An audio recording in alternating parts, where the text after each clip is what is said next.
අපි මුලින්ම කතා කරමු අලුත් උපන් බබෙක්ගේ සමේ ස්වභාවය ගැන. ඇත්තටම බබාට හොඳ නැති නිසා. ඊළඟ දේ තමයි පවුඩර්. ඒ වගේ එක දේවල් ස්වභාවික දේවල් වතුරට දාලා එහෙම තමයි නාවලා තියෙන්නේ. ඒ වුණාට දැන් වෛද්‍යවරු අපිට කියන්නේ ඒ කිසිම දෙයක්. ඇත්තටම අලුත් උපන් බබාලගේ සමේ මේ හැම තැනම රෝම කූප තියෙන්න පුළුවන්. ඒ වුණාට ඒවා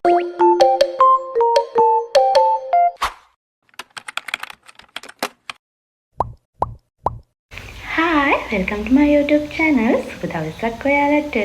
ඉතින් කොහොමද? මම හිතනවා ඔයාලා ගොඩක් හොඳින් ඇති කියලා. මමත් ගොඩක් හොඳින් ඉන්නවා. මුලින්ම මම කියන්නම් අද මම මොකක් ගැනද කතා කරන්න ආවේ කියලා. මම අද කතා කරන්න ආවේ අලුත් උපන් බබෙක්ගේ සම ගැන. ඇත්තටම චූටි බබෙක්ගේ හැම ගත්තොත් ඒක මල් පෙත්තක් වගේ සිනිඳුයි හරිම සංවේදී. අපි මුලින්ම කතා කරමු අලුත් උපන් බබෙක්ගේ සමේ ස්වභාවය ගැන. අලුත් උපන් බබෙක්ගේ සම හරිම සංවේදී. උදාහරණයක් විදිහට ගත්තොත් වැඩිහිටි සමකට වඩා දස ගුණයක් අලුත් උපන් බබෙක්ගේ සම සංවේදී. ඒ වගේම අලුත් උපන් බබෙක්ගේ සම හරිම තුනී. සමේ සෛල තට්ටු ප්‍රමාණය ගොඩක් අඩුයි. අලුත් උපන් බබෙක්ගේ සමේ සෛල තට්ටු ප්‍රමාණය වැඩිහිටියෙක්ගේ සෛල තට්ටු ප්‍රමාණයට වඩා 25%කට වඩා අඩුවෙන් තමයි පිහිටලා තියෙන්නේ. අපේ සමේ pH එකේ ගත්තොත් 5.5ක් වගේ තමයි තියෙන්නේ. හැබැයි වැඩිහිටි කෙනෙක්ට වඩා අලුත් උපන් බබෙක්ගේ සමේ pH එකේ ගත්තොත් ගොඩක් වැඩි පැත්තට තමයි තියෙන්නේ. ඇත්තටම අලුත් උපන් බබෙක්ගේ සමේ ස්වභාවය වෙනස් වීම නිසා, තුනී වීම නිසා, සංවේදී වීම නිසා මේ වටපිටාවේ තියෙන විස බීජ ඒ වගේ දේවල් පරිසරයේ වෙනස්කම් හැම දෙයක්ම මේ චූටි බබෙක්ගේ සමට දැනෙනවා. ඒක නිසා අපි ගොඩාක් මේ සම ගැන සැලකිලිමත් වෙන්න ඕන. එළිය පරිසරයේ තියෙන විස බීජ උනත් බබාගේ සමහරා යන්න ඉඩ තියනවා වගේම ඒ දේවල් බබාට අහිතකර බලපෑම් වලට එන්න ගොඩාක් ඉඩකඩ තියෙනවා. ඇත්තටම අලුත් උපන් බබාලගේ සමේ මේ හැම තැනම රෝම කූප තියෙන්න පුළුවන්. ඒ වුණාට ඒවා බබා ගෙදර ගෙනල්ලා නාවනකොට සති 2-3 වගේ යනකොට ගැලවිලා යනවා. සමහර බබාලගේ අසාමාන්‍ය විදිහට තියෙන්න පුළුවන්. ඒ වුණාට අම්මලා ඒ ගැන කිසිම විදිහකට බය වෙන්න එපා. මොකද චූටි පැටියා ගෙදර ගෙනල්ලා සති 2-3ක් නාවනකොට ඒවා නිකම්ම ගැලවිලා යනවා. ඒ රෝම කූප වලට අපි කියන්නේ ලැංගු කියලා. ඒ ලැංගු ගැන කිසිම වෙලාවක ඔයාලා බය වෙන්න අවශ්‍යතාවයක් නැහැ. තව දෙයක් තමයි අපිට බබා නාවන්න කොහොමද කියලා කියන්නේ. බබා ගොඩාක් වියලි සමක් තියෙන ඩ්‍රයි සමක් තියෙන බබෙක් නම් විනාඩි 5-7ක් අතර කාලයක් තමයි බබා වතුරෙන් තියන්නේ කියලා කියන්නේ. සාමාන්‍ය සමක් තියෙන බබෙක් නම් ඒක ප්‍රශ්නයක් නෑ. හැබැයි ඩ්‍රයි සමක් තියෙන බබෙක් නම් අනිවාර්යයෙන්ම 5 විනාඩි 7ක් අතර තමයි බබාව වතුරේ තියන්න ඕන. මම බබා නාවන එකේ විස්තර ගැන වීඩියෝ එකක් කරලා තියෙනවා. ඔයාලට පුළුවන් මගේ ඒකත් බලන්න. අනිත් එක අම්මලා බයයි බබාට සෙම හැදෙයි, බබාට සීතල හැදෙයි. එහෙම තමයි අම්මලා හිතන්නේ. ඉතින් මමත් අම්මා කෙනෙක් විදිහට මාත් ওই දේවල් මුලින්ම හිතුවා. මම බබාගේ ડોක්ටර් කිව්වේ මට බබා නාවනකොට ගොඩාක් උණුසුම් ජලය ගන්න එපා. ගොඩාක් අඩු උණුසුමක් තියෙන ජලයෙන් තමයි අපි බබාව නාවන්න ඕන.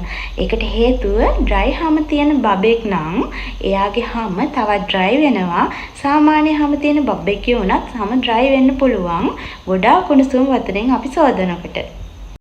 ඇත්තටම අපි බබා නාවන්න කලින් බබාගේ වතුර එක බේසමට දාලා ඉවරලා අපි වැලමිට වතුරේ ගාවලා ඉවර වෙලා අපි බලනෝනේ වතුරේ උෂ්ණත්වය අන්න ඒ මට්ටමට, ඒ කියන්නේ අපේ ශරීරයට දැනෙන මට්ටමට උෂ්ණත්වයක් තිබ්බ හොඳටම ඇති.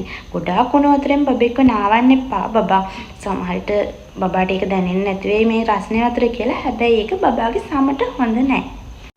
තව දෙයක් බබාගේ හැම වියලි වෙනවා වගේම බබාගේ ඇඟේ එක රෑෂස් මතුවෙන්නත් පුළුවන් මේ ගොඩාක් උෂ්ණත්ව වතුරෙන් අපි බබාව නාවනකොට. ඒක නිසා අපි බබාව මද රස්නේ වතුරෙන් නෑවුවම ප්‍රමාණවත්. ඇත්තටම ඔයාලා මගෙන් අහලා තිබ්බ ප්‍රශ්න කිහිපයකට මම මේ වීඩියෝ එකේදීම උත්තර දෙන්නම්. බබෙක්ගේ සමට පාවිච්චි කරන්න ඕන මොනවද? ඒ කියන්නේ ක්‍රීම් පවුඩර් ඒ වගේ දේවල් පාවිච්චි කරන්නේ කොහොමද කියන එක. ඇත්තටම අපි හැම වෙලාවෙම බබෙක්ගේ සමට පාවිච්චි කරන්න ඕන ලදරු නිෂ්පාදන පමණයි. ඒ කියන්නේ දැන් අපිට ගන්න සබන් බබෙක්ට ගැලපෙන්නේ නැහැ. මොකද බබයිගේ සමේ pH අගය ගොඩාක් වැඩි නිසා ඒ වෙනුවෙන් නිෂ්පාදනය කරපු සබන් වර්ග වෙළඳ පොලේ තියෙනවා. අපිට පුළුවන් සබන් ගන්න අකමැති නම් අපිට බබාට බාත් වොෂ් එකක් ගන්න පුළුවන්. සේදුම්කාරයෙක් ගන්නකොට අපි අනිවාර්යයෙන්ම ළඳුරු නිෂ්පාදන පමණක් ගන්න ඕන. මොකද අපේ සේදුම්කාර වලටත් බබයිගේ සේදුම්කාර වලටත් දාන ෆෝමියුලා එක ගොඩාක් වෙනස් වෙන්න පුළුවන්. ඉතින් හැම අම්ම කෙනෙක්ම කැමතිනේ අපේ බබා ලස්සනට සුවඳට සුදුවට එහෙම ඉන්නවට. ඉතින් හැමෝටම තියෙන ප්‍රශ්නයක් තමයි බබාට මොකද්ද පාවිච්චි කරන ක්‍රීම් එක කියලා. හැබැයි බබෙක්ගේ සමට ක්‍රීම් එකක් පාවිච්චි කිරීම අත්‍යවශ්‍යම නැහැ. බබෙක්ගේ සමට ක්‍රීම් එකක් පාවිච්චි කරන එකෙන් හොඳ දෙයක් වෙනවට වඩා අහිතකර දෙයක් තමයි වෙන්නේ. ඒක නිසා වෛද්‍ය උපදෙස් මත බබෙක්ගේ සමට ක්‍රීම් එකක් පාවිච්චි කරනවා නම් ඒක ගොඩාක්ම හොඳයි. ඒ තෝරගන්න කොටත් ළඳුරු නිෂ්පාදන පමණක්ම තෝරගන්න ඕන. ඇත්තටම අපි ක්‍රීම් ගාන එකෙන් වෙන්නේ බබෙක්ගේ සමේ රෝම කූප වැහිලා බබාට දාඩිය දාන එක වැඩි වෙනවා. ඇත්තටම චූටි බබෙක්ගේ, ඒ කියන්නේ අලුත් උපන් බබෙක්ට දාඩිය දාන ප්‍රමාණය ගොඩක් වැඩි.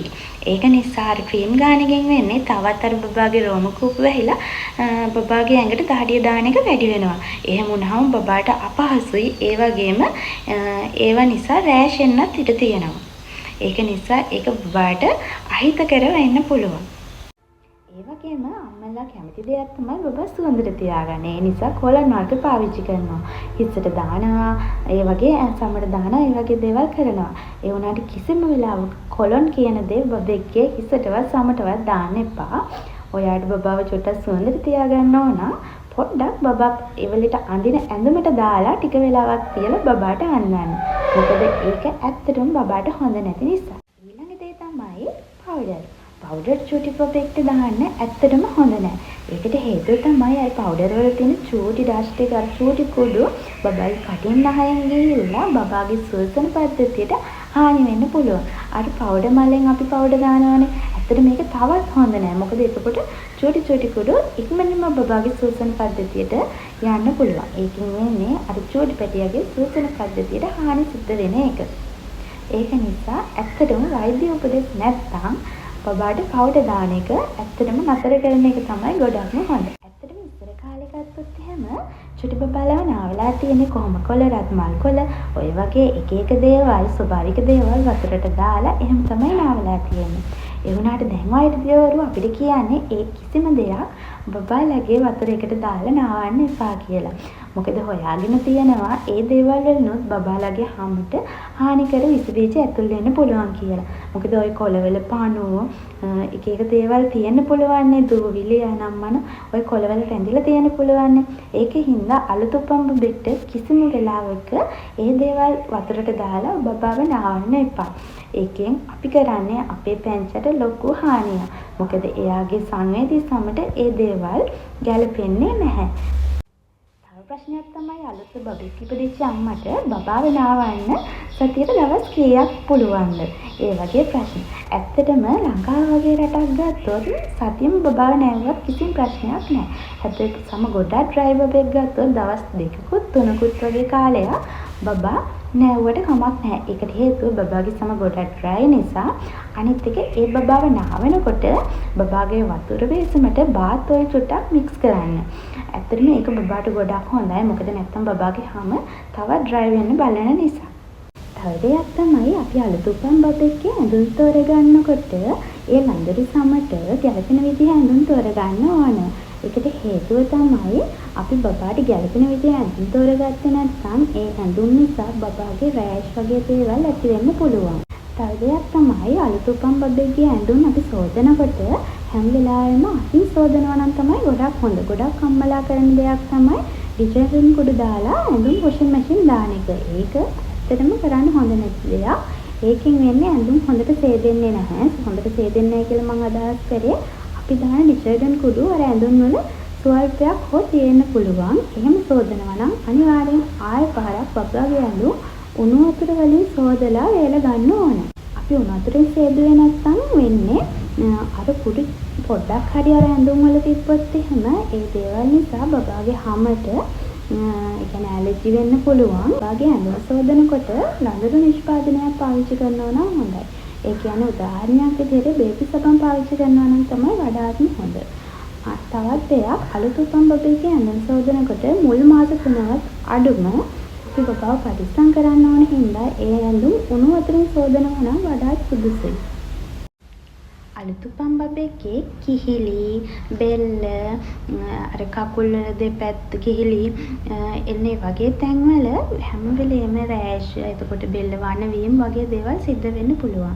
අපි ඒකට කරන්න ඕන හැම වෙලෙම බබා නැහැවුවට පස්සේ අපි බබාව සේදුවට පස්සේ බබා කක්කි දාලා සේදුවට පස්සේ ඔය වගේ දේවල් වලදී අපි කරන්න ඕන ඒ තැන්වල තියෙන තෙත ගතිය හොඳට බබාගේ නැපි එකක් අරගෙන තෙත මාත්තු කරන්න ඕන. කිසිම වෙලාවක තෙතට ඒ තැන් තියන්න හොඳ නැහැ. හරි පරිස්සමින් ඒ තැන්වල තෙත මාත්තු කරන්න ඕන. නැත්තම් එක එක විස බීජ එකතු වෙලා ඒ තැන් වලට බබාගේ බෙල්ල වගේ තැන් පණ වෙන්න පුළුවන්. ඒක නිසා කරන්න තියෙන හොඳම දේ තමයි ඒ හැම තැනකම වතුර ඇනෙන හැම තැනකම අපි බබාගේ නැපි එකකින් තෙත මාත්තු කරන්න ඕන. ඇත්තටම මේ දේ කරන්න පුළුවන් අම්මා කෙනෙක්ට විතරයි. බබාගේ වටපිටාව පිරිසිදුව තියාගන්න ඕන. බබා බිමින් තියෙනවා නම් ඒ තැන් මොක් කරන්න ඕන. දූවිලි නැති තියෙන තැන් දූවිලි මිපිය දාන්න ඕන. ඔය වගේ දේවල් මුල් මාස ටිකේ බබාව අපි හරි පරිස්සමට තියාගන්න ඕන හින්දා අම්මට මහන්සි වෙලා මේ දේවල් කරන්න වෙනවා. ඒ වගේම අම්මට විතරක් මේ දේ තනියෙන් කරන්න බෑ. ගෙදර ඉන්න අනිත් අයත් අම්මට ඇත්තටම ලොකු සහයෝගයක් දෙන්න වෙනවා. මොකද අපේ චූටි පැටියා මේ ලෝකෙට ආවට එයා මේ පරිසරයට ඇත්තටම ආගන්තුකෙක්. එයා ලොකු කාලයක් යනවා මේ පරිසරයට පුරුදු වෙන්න. එතකන් අපි ආව අපේ ඇස් දෙක වගේ බලා ගන්න ඕන. අලුත් උපන් බබාලගේ ඇඟේ නැමෙන තැන් කළු පාට ලපලප වගේ තියෙන්න පුළුවන්. ඒ කියන්නේ ලේ අර නිකන් අපේ කොහේ හයියෙන් වැදුනහම තෙලුම් පාරක් ඒ වගේ තියෙන්න පුළුවන්. ඒ දේවල් ටික දවසක් යනකොට නැති වෙලා යනවා. මේක සාමාන්‍යයි. එහෙම බය වෙන්න ඇත්තටම කිසිම දෙයක් නැහැ.